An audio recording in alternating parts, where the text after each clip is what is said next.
आमोदरी हिंदी साहित्य में आप सभी का एक बार फिर से स्वागत है। अपनी आज की इस यूजीसी नेट जेआरएफ हिंदी साहित्य की कक्षा में हम आपसे चर्चा करने जा रहे हैं कहानी परिंदे पर। इससे पहले भी हमने कहानी परिंदे जो है हिंदी साहित्य के जो नेट पाठ्यक्रम में दी हुई है, किस आधार पर जो है वर्णित है, हमने आपको बताया था कि एक मानसिक द्वंद्व पर आधारित कहानी है, मनोविश्लेषणवादी कहानी है। हमने आपको ये बता दिया था प्रेम की यादों में खोई लड़की या औरत लतिका की कहानी है। एक हॉस्टल होता है जहाँ से कहानी शुरू होती है, अर्थात हॉस्टल के कमरे से कहानी शुरू होती है, जहाँ पर कई छात्राएं बैठी होती है, आपस में बातें कर रही होती है। ये हमने आपको बताया था। Latika, mister Hubert, doctor Mukherjee, miss Wood, Qamruddin, Julie, Sudha आदि क्या है कहानी के मुख्य पात्र है। मेजर गिरीश नेगी भी है। देखिए जो कहानी है, हमने बताया था कि लतिका जो है उसके इर्द गिर्द घूमती कहानी है।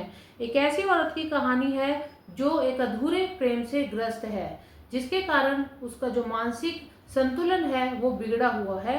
और क्या है कि सारी कहानी में ही वह अपनी स्मृतियों में खोई रहती है।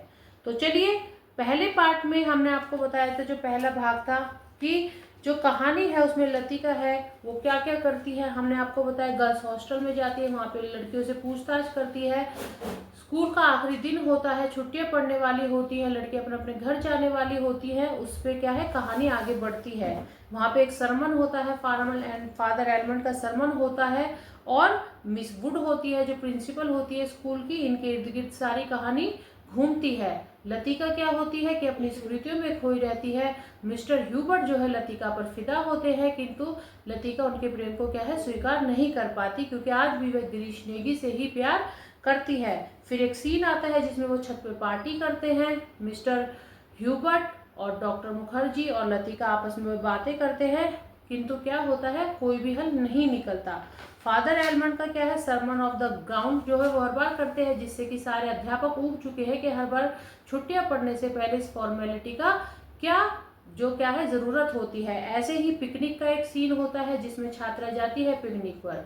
तो ये सब क्या है छुट्टियां पड़ने से पहले अक्सर होता है। तो आज शुरू करते हैं पार्ट 2। देखिए कहानी तो एक ही है, किंतु हमने दो भागों में इसलिए विभक्त किया है ताकि आपको अच्छे से समझ में आ सके। हॉस्टल खाली होने के बाद लतिका अकेली रह जाती है, जिस कारण मिस वुड के कमरे में रहने लग जाती है, क्योंकि ठंड बहुत पड़ती है। एक मिस वुड का ही कमरा ऐसा होता है जहाँ पर उसे गर्मी मिलती है, और वो क्या करती है वहां पर जाकर आराम करती है। किंतु मिस वुड क्या करती है, हर बार कमरे का ताला लगाकर चली जाती है, जिस पर वो सोचती है कि कभी तो इसे ऐसे ही छोड़ के जा सकती है। छुट्टियों में सारे स्कूल और हॉस्टल के कमरे साए साए करने लगते हैं, क्योंकि खाली होता है, हवाएं चलती है। तो आप जानते हैं कितना डरावना सीन वहां पे हो सकता है। तो लतिका क्या करती है, कमरुद्दीन जो नौकर होता है, करीमुद्दीन जो नौकर होता है हॉस्टल का, उससे क्या करती है बातें करती है। बालों को सुलझाते हुए वे खिड़की के पास जाती है, जहाँ उसे पहाड़ी का नजारा नजर आता है।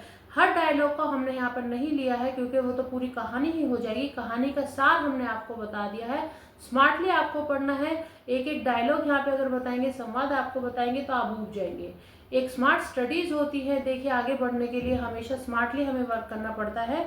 तो सब कुछ एक सार में हम आपको बता रहे हैं कहानी का, क्योंकि कहानी होती ही क्या है, कथा होती है। 50 शब्दों को, 50 लाइनों को अगर हम 50 शब्दों में आपको बताए, वो एक स्मार्ट स्टडी होती है। तो उसके अनुसार आपको चलना चाहिए। अब यहाँ पे क्या है, जैसे ही छुट्टी पड़ने वाली होती है, आखिरी दिन होता है, तो फादर एलमंड का सरमन ऑफ द ग्राउंड पढ़ रहे हैं, माउंट पढ़ रहे हैं। कैंटोनमेंट सड़क पर रेजिमेंट के सिपाहियों की टुकड़ी मार्च कर रही है। ईसा मसीह की मूर्ति रखी है, चारों ओर कैंडल ब्रियम के क्या है मोमबत्तियां जल रही है। फादर एलमंड प्रेयर बुक उठाते हैं और सब क्या है उनके साथ प्रेयर करने लग जाते हैं। डॉक्टर मुखर्जी बहुत ऊब चुके हैं। कब यह किस्सा खत्म होगा, हर साल का यही ड्रामा है, हम इससे ऊब गए हैं।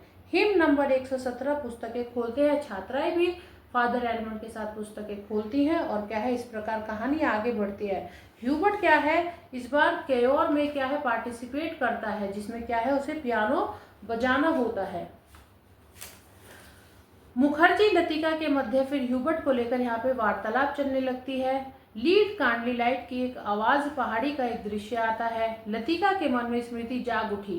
गिरीश एक, अब यहाँ पे देखिए गिरीश नेगी है नहीं, किंतु उसकी स्मृति जो है हर बार उसके क्या है मन मस्तिष्क में लतिका के आती रहती है। गिरीश एक हाथ में मिलिट्री की खाकी हैट लिए खड़ा है। चौड़े उठे हुए सबल कंधे। तुम्हें आर्मी में किसने चुन लिया, मेजर बन गए हो, लेकिन लड़कियों से भी गए बीते हो। लतिका याद करती है उन दिनों को जब वो गिरीश नेगी से बातें करती थी। तभी उसकी स्मृति भागी और वह यथार्थ में आई। लतिका, मैं कुछ महीनों में वापस लौट आऊंगा। एकदम से वो देखती है कि नहीं, ये सब तो अब है नहीं, किंतु फिर भी उसे दोबारा उसी स्मृति में चली जाती है जिसमें क्या है, गिरीश नेगी कहता है कि लतिका, मैं कुछ दिनों में वापस लौट आऊंगा, किंतु वो समय क्या है, कभी भी वापस नहीं आता। देखो मिस वुड कुर्सी पर बैठे बैठे ही सो रही है। ये कौन कहता है, मिस्टर ह्यूबर्ट और डॉक्टर मुखर्जी। मिस वुड की लड़कियों से वार्तालाप यहाँ पर क्या है, शुरू हो जाती है। मिस वुड और फादर की आपस में लतिका के प्रेम संबंधों पर चर्चा होती है, जिसमें क्या कहते हैं, फादर एलमंड कहते हैं कि ये बात सारे में फैल गई थी कि लतिका का क्या है, एक मिलिट्री ऑफिसर से क्या है कि प्रेम संबंध है। स्कूल की जो है क्या है बेइज्जती होने से, हॉस्टल की जो है क्या है बेइज्जती होने से बच गई है। डॉक्टर मुखर्जी और ह्यूबर्ट के मध्य यहाँ पे वार्तालाप शुरू हो जाती है। मुख्य पात्र यहाँ पे कौन आती है, जूली। जूली भी क्या है, लतिका की ही तरह प्रेम संबंधों से ग्रसित एक नारी है जिसको अपना प्यार नहीं मिलता, और वो भी किससे प्यार करती है, एक फौजी से ही प्यार करती है लतिका की तरह। इसलिए लतिका क्या है, उसकी जो सिचुएशन है, स्थिति है जूली की, उसको भली भांति समझ सकती है और जूली को कई बार इसके बारे में समझाने का प्रयास भी करती है। जूली, मैंने तुम्हें कल बुलाया था। जूली कहती है कि लतिका से, हाँ मैं भूल गई थी, तुमसे कुछ पूछना था लतिका। लतिका फिर पूछती है, तुम ऑफिसर्स मैच में किसी को जानती हो। जूली कहती है हाँ। तो लतिका कहती है, जूली को चिट्ठी देती है। कौन है, लतिका ने पूछा। वो बोलती है कोई नहीं, मेरा भाई है, झांसी में रहता है।